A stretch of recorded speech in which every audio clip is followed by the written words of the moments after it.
Hello and welcome to all our viewers in Nigeria and around the world to News Prime on Global Television. We are live on the nation's capital, Abuja. I am Anthony Momodu. President Bola Tinubu has taken a firm stand against the unjust stereotyping of Nigerians as inherently corrupt. He expressed the view at a forum with the theme Public Engagement on Youth, Religion and the Fight Against Corruption, organized by the Economic and Financial Crimes Commission, EFCC, in Abuja. The event also marked the launch of the Interfaith Manual and Fraud Risk Assessment Project for MDAs. Tinubu, who was represented by Vice President Kashim Shettima, commended the EFCC for serving as a moral compass and persistently awakening the nation's conscience. He fled the unfairness of labeling all Nigerians corrupt based on the actions of a few, stressing that the country was home to diligent and honest people. In clear terms, the president rejected the blanket mislabeling that taints the reputation of majority of Nigerian citizens. As part of its plans towards restoring the production of oil mining license OML 245, also known as Malabo Oil Well, President Bola Tinubu has ordered the Attorney General of the Federation, Lateef Fagbemi, Minister of State for Petroleum Resources, Henneke Lukubiri, and other agencies of government to clear all court cases around the $1.3 billion deep water OML 245 oil block located in southern Niger Delta. Recall that the federal government had earlier expressed its readiness to restore production of the OML 245 in order to boost Nigeria's crude oil output. The decision followed Italy's Eni suspending arbitration regarding the oil field dispute with Nigeria and the subsequent conversion of the license from prospecting to mining in late November 2023. Other agencies that also received the order include the Economic and Financial Crimes Commission, EFCC, Nigerian Upstream Petroleum Regulatory Commission, and Nigerian National Petroleum Company Limited. The Minister of Power, Bayo Adelabu, has listed unpaid debt and low gas supply as some of the reasons for the inability of power plants to operate to capacity. Adelabu stated this when he visited the Oloroshogo power plant in Papalanto, Ogun State, and the Omotosho power plant in Ondo State. The two government power plants being managed by the Niger Delta Power Holding Company was inspected by the minister, who said the tour was part of his nationwide visit to power installations of the federal government to inspect and monitor the physical state and the operational state of these power plants. The Minister of Environment, Malam Balarabe Lawal, says the federal government will procure more arms for the effective operations of the National Park Service.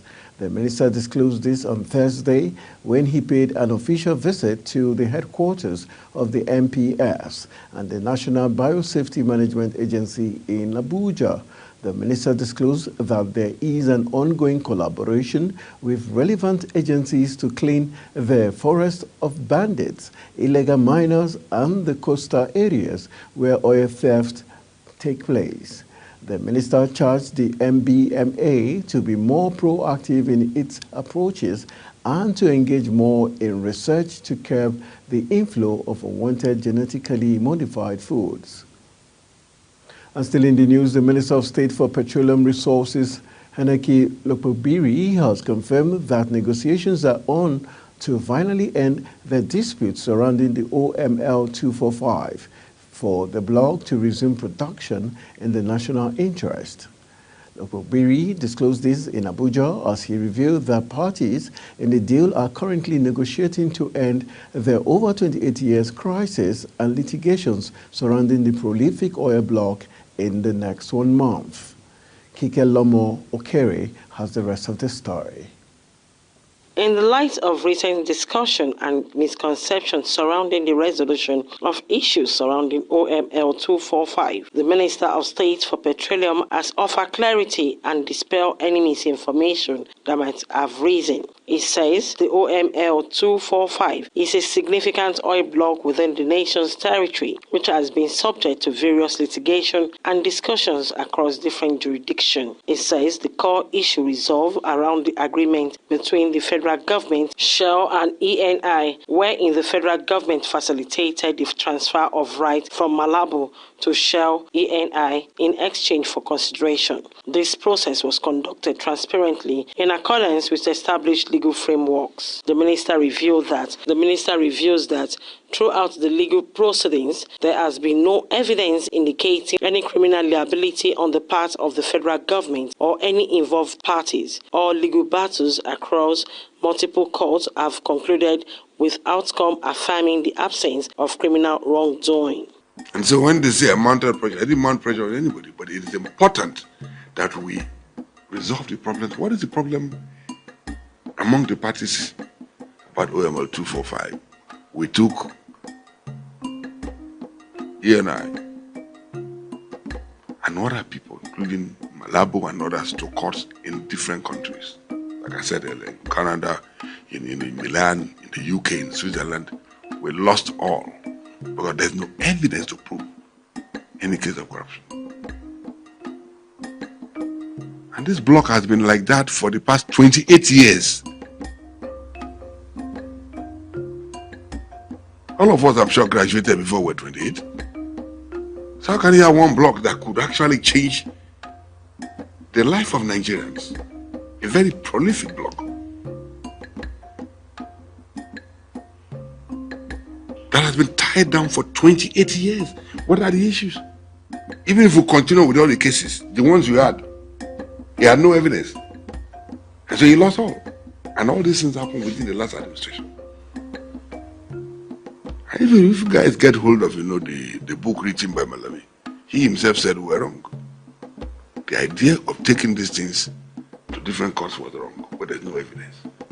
Even the ones here, no evidence. So what we're trying to do is to see how we can discuss, resolve all the issues, so that all matters could be resolved, so that we can get the investment in Nigeria. On the complexity surrounding the OML 245, the minister says President Bola Ahmed Tinubu has demonstrated astute leadership by directing efforts towards resolving the lingering issue. Meetings and discussions have been convened with stakeholders from various countries, including Netherlands, the UK, and Milan, to explore avenues for an amicable resolution. With just a 5% reserve investment ratio in the oil sector, which is the lowest globally in the last 5 years, the minister says there is an urgent need to boost the investment in the sector to avert an imminent economic crisis.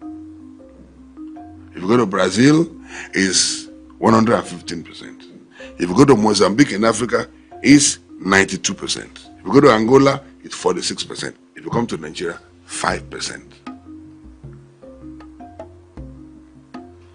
If we do not do whatever we can to attract investments, the crude oil deficit we have here will be a souvenir not seen by you and I, that will translate to nothing in the next few years. And so my responsibility is to ensure that we do whatever we can, resolve whatever problems we have in the industry, so that we can attract sufficient investment to change the narrative. If we resolve the issues around OML 245, it will attract investment between $5 to $10 billion. It will change the story. So anytime somebody wants to invest, when we go for canvas, when we go to canvas for investment, people will say, oh, Nigeria is not attracting investment. This is psychology. It further stressed that President Bola Ahmed Tinubu's interest lies on the transformation of the vast natural resources into prosperity for the nation. It therefore urged citizens to remain patriotic and continue to build faith in the renewed Hope administration, as the President has supported the resolution of all issues around OML 245. Kike Lomo Okeri, Global Television News. The Public Accounts Committee of the House of Representatives on Wednesday directed the Federal Fire Service to refund the sum of 1.48 billion naira within a week to the Federation account, being the intervention funds it received for the COVID-19 health epidemic, but which it cannot account for. The Bamidele Salam-led committee issued the directive following the failure of the service to appear at the investigative hearing for the third time. The deputy chairman of the committee, Jeremiah Umar, moved a motion for the refund of the amount. Umar added that since the service could not appear before the lawmaker to clear the controversies surrounding its COVID-19 expenditure, the right thing to do was to refund the sum of 1.48 billion naira it collected in 2020. Bandits who abducted 7 residents of Kurudur, a neighboring community in Bwari Area Council, Abuja, have reportedly demanded 290 million naira ransom to release their hostages. The victims, including a pregnant woman and 3 children who spent over 1 month in captivity, were abducted at Kuduru Extension by the bandits, according to a leader of the community who did not want to be named. The bandits have threatened to kill 2 out of the victims if the 290 million naira was not paid on time. He said the abductors also demanded food items, drugs, bed sheets, and cardigans. Coordinating Minister of Health and Social Welfare, Professor Muhammad Ali Pate, has expressed the federal government's commitment to promoting a life-saving initiative intended to improve quality maternal health outcomes. The minister, who disclosed these at a press briefing in Abuja, said based on the 2020 World Health Organization recommendations on antenatal care for a positive pregnancy experience, the federal government has adopted the use of multiple micronutrient supplements during pregnancy to improve maternal health. Represented by the Permanent Secretary of the Ministry, Daju Kachalom, the minister said the inclusion of MMS for pregnant women in the National Guidelines for the Prevention and Control of Micronutrients Deficiency Control in Nigeria is geared towards improving pregnancy outcomes compared to iron folic acid supplementation. The number of new cancer cases will rise to more than 35 million in 2050, 77% higher than the figure in 2022, the World Health Organization's Cancer Agency warned Thursday.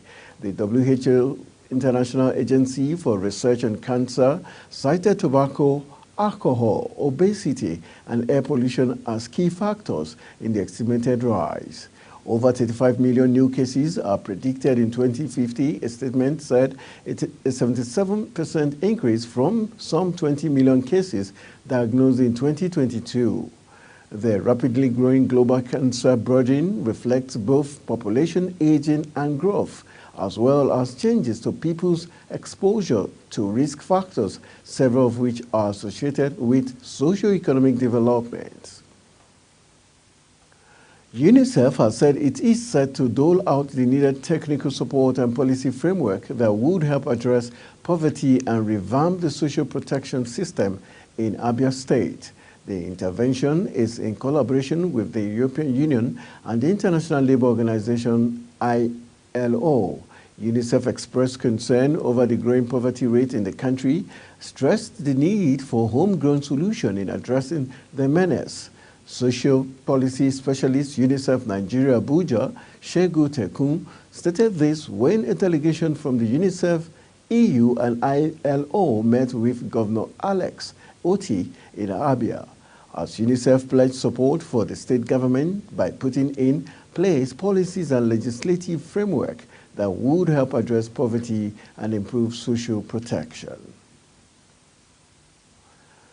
After a prolonged land dispute which lasted 10 years, Governor Seyi Makinde-led administration has ordered the reopening of 23 schools in 4 local government areas of Oyo State. The reopening of the schools followed an intervention on Thursday by the Deputy Governor of the state, Barrister Bayo Lawal. The affected local government areas are Atiba, Afigio, Oyo East and Oyo West local government areas of the state. Barrister Lawal waded into the boundary crisis that culminated into a 10-year closure of the schools in the local government areas. The deputy governor equally stated that the Ministry of Education will oversee the schools after reopening. Governor Seyi Makinde of Oyo State have signed into law Executive Order 001, which deals with the handling and storage of harmful substances. Makinde said the order became imperative in the view of the January 16 explosion in the Bodija area of Ibadan due to the storage of explosive. He said such incident would not reoccur in the state with the new law in existence, saying that the law would take its full course on anyone who violates it. A copy of the executive order stated that henceforth there must be mandatory notification and comprehensive inventory of harmful articles or substances of any kind that can be detonated by pressure, heat, impact, trigger, fuse or proximity timing device, and others. The Akwa Ibom Command of the Nigerian Civil Defense Corps, NSCDC, has arrested 6 persons in connection with alleged illegal dealing in petroleum products and impersonation.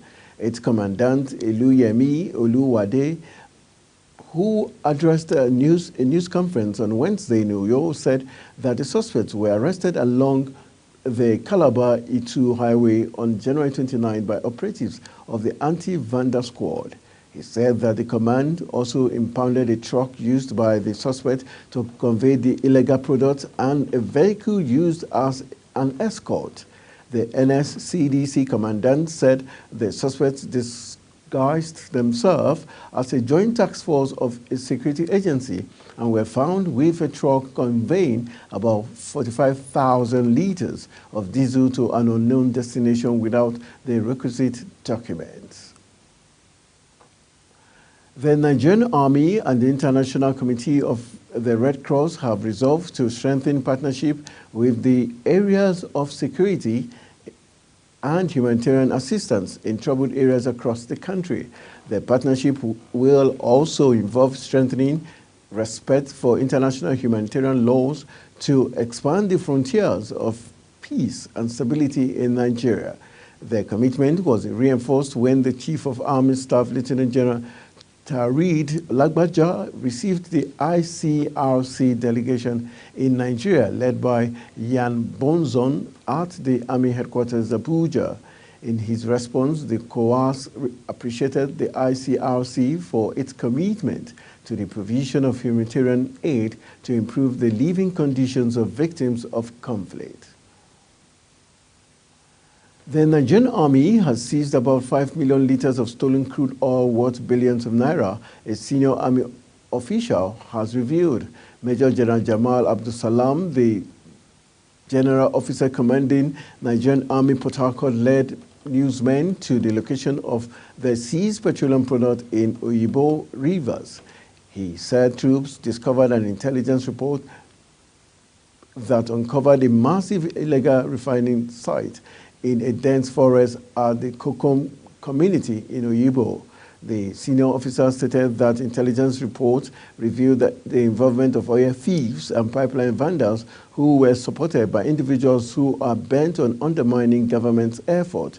He said the Nigerian Army had already initiated actionable steps to curb illegal bunkering and pledged the division's dedication to ending the menace. Minister of Aviation and Aerospace Development Festus Keyamo has revealed that the EFCC is investigating the former Minister of Transportation Hadi Sirika over the controversial Nigerian Air deal. Keyamo said no local airline would be designated as a national airline, stressing that it will establish a proper national carrier. Recall that in August, shortly after he was sworn in as minister, Keyamo, a senior advocate of Nigeria, faulted the deal by Sirika and suspended the whole arrangement to enable a proper audit of contracts. The controversy surrounding the establishment of Nigerian national carrier Nigerian Air had forced veteran aviator Gama Wake to resign as chairman of Ethiopian Airlines. The police command in Lagos State has arrested a suspected cult leader whose gang attempted to forcefully take over a tricycle Keke Marua park in the Fadeyi area. SP Benjamin Hundeyin, the command's public relations officer, confirmed the arrest. Hundeyin said that the suspect was arrested on Wednesday by operatives attached to the Onipanu Police Division, adding that the police received information that 6 suspected cult members were harassing commercial tricycle operators at the Keke Marua Park in the Fadeyi area. The command spokesperson said that during the investigation, the suspect confessed to being a member of the Black Axe confraternity. Many people were reportedly burned beyond recognition after a tanker suspected to be used by oil bunkers exploded in the forest of Obiti, Ohaji, Igbema local government area of Imo State. The incident happened at Ndorama pipeline at the Obiti Roba estate of Ohaji and Igbema local government area of the state. Confirming the incident on Thursday, the Imo State Police Public Relations Officer Henry Okoye said the command had set up an investigation team to move in and unearth the immediate cause of the incident as well as arrest the persons involved. A former deputy clerk of the National Assembly, Dr. Olaide Adelami, has been sworn in as the Ondo State Deputy Governor. Last Tuesday, Adelami was picked by the state governor, Lucky Ayedatiwa, as the deputy governor, after which his name was sent to the State House of Assembly for screening and ratification. At a ceremony held at the International Culture and Event Center, Akure, on Thursday, the new deputy governor was sworn in by the chief judge of the state, Justice Olusegun Odushola. Bishop Stephen Adigbete has assumed office as the substantive executive secretary of the Nigerian Christian Pilgrims Commission, following his appointment by President Bola Tinubu. Adigbete's appointment took effect from January 4, 2024, and it is for a term of 5 years in the first instance, according to the provisions of the NCPC Enabling Act of 2007.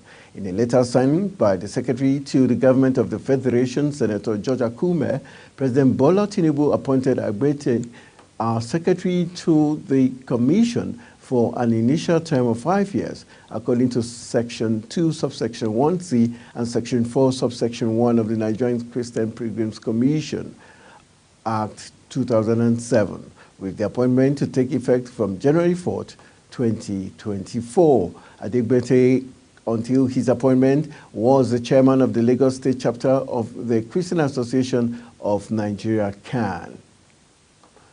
You're watching News Prime on Global Television, live from Nigeria's capital, Abuja. We're on StarTimes channel 276. Kindly follow us on all social media platforms at Global TV NG and other handles now showing on your screen. When News Prime returns, electricity consumers increased to 11.71 million in third quarter of 2023. The news continues shortly with details of these and more stories right after this break. Do stay with us.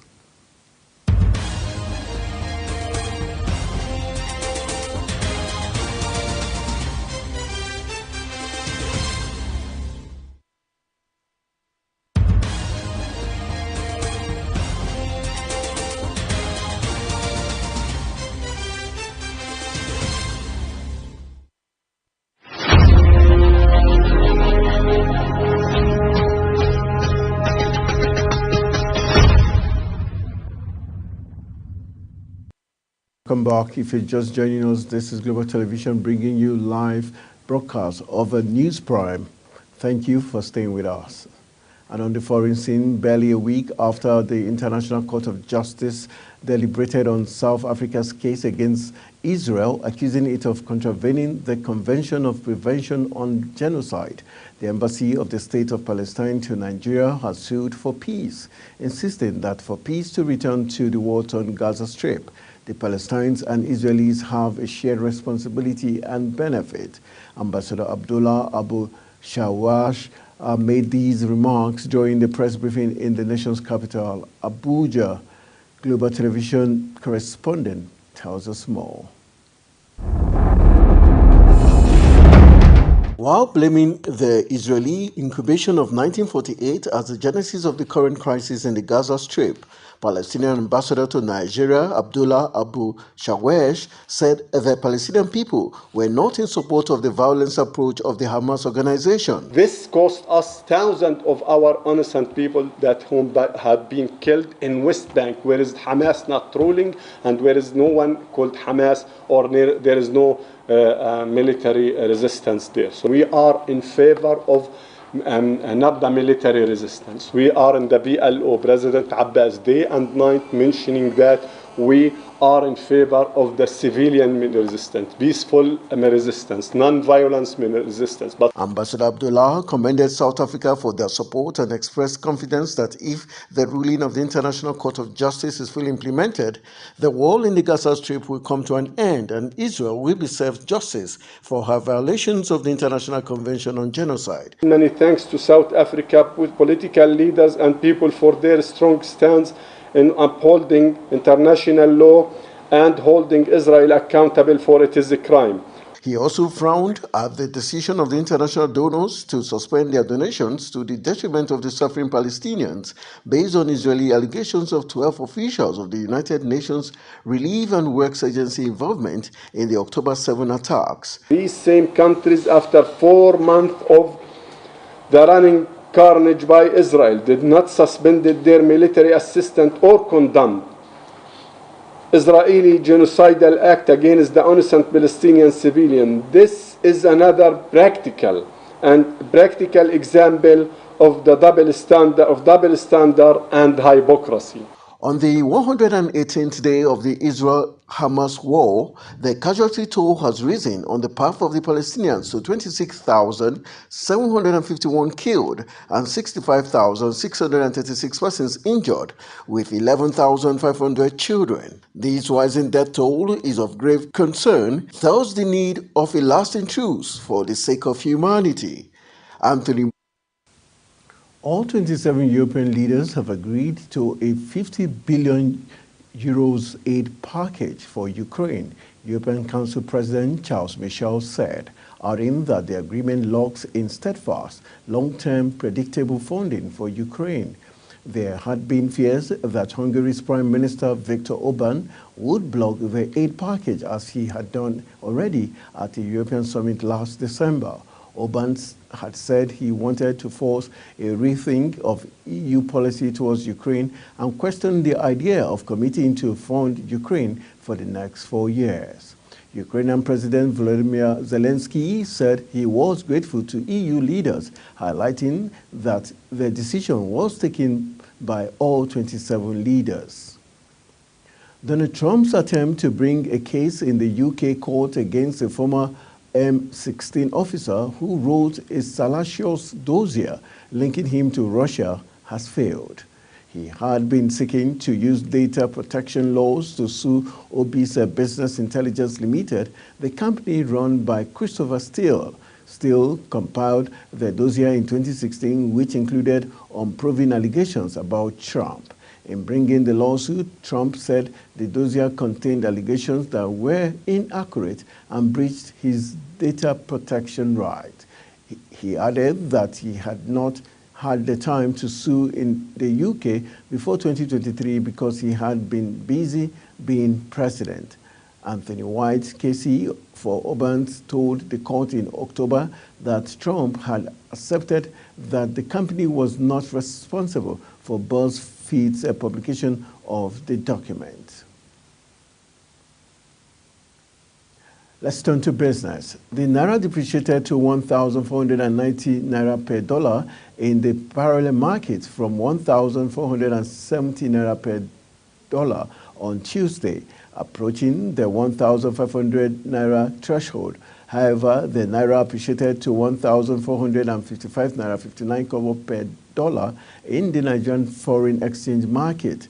Data from the DQ showed that the indicative exchange rate for the NMFEN fell to 1,455 naira 59 kobo per dollar from 1,482 naira 57 kobo per dollar on Tuesday, indicating 26.98 naira appreciation for the naira. Consequently, the gap between the official and parallel market exchange rate widened to 34 naira 41 kobo per dollar Wednesday from 12 naira 57 kobo on Tuesday.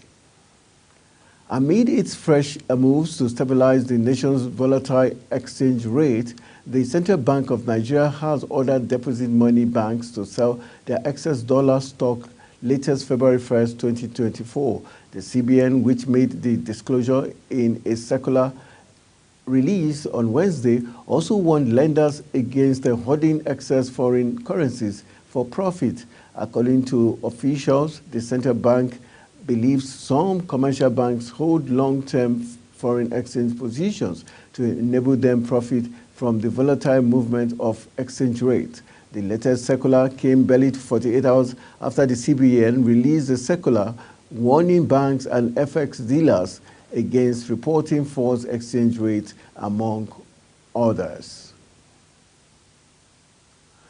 The current scarcity of foreign exchange this afternoon disrupted trading at the parallel market in Abuja. The popular black market spot in Zone 4 of Wuse District observed that trading activities were very low. The black market operators were pegged the exchange rate at 1,500 naira to $1 for those seeking to buy dollars. However, they were offering 1,300 naira to $1 for members of the public who wanted to change their dollars to naira. Although the transactions were going on, there were no open exchange of cash, which was normal at the black market. It's now time for us to join Kike Lomo Okere for more business news.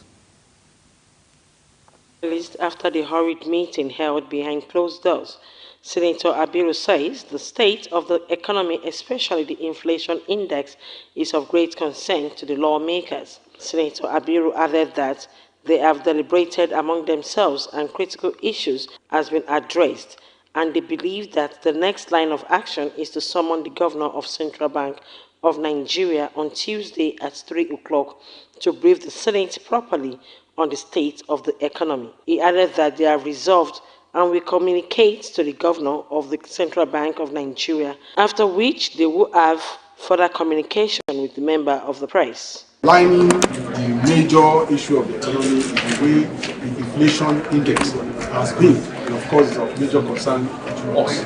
Now we have deliberated amongst ourselves, the critical issues were addressed, and we believe that the next line of action is to bring in someone, the Governor of Central Bank, on Tuesday at 3 o'clock to come and brief us properly on the state of the economy.